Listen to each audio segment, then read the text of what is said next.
Is Islam more than just a religion? But Islam is not a religion. I know it sounds crazy.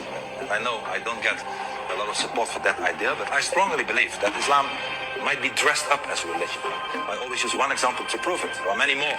That, like in communism and fascism, the penalty is death if you want to leave it. I mean, you cannot leave Islam. If you're an apostate, if you're a renegade, the penalty is death. And even today, in our societies, let alone in the Islamic societies, it is enacted upon. You know, people are killed for that reason. You can leave Christianity. You can leave Judaism. So, and the other point is that Islam wants to rule. The word, as you know, Islam means to subjugate, wants to rule and dominate and subjugate not only a person's life, but also a whole society. You know, the rule of God, the rule of Allah, the rule of the Quran and the Hadith is the rule of the society. You know, they are not, I'm not talking about all Muslims, I'm talking about the ideology.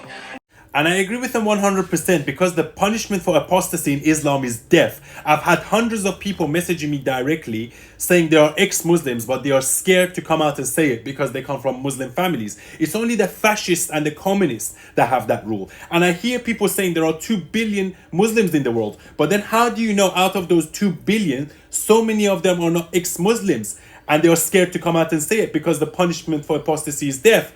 And if Islam is the truth, why do you need to enforce it and have the death penalty for leaving it?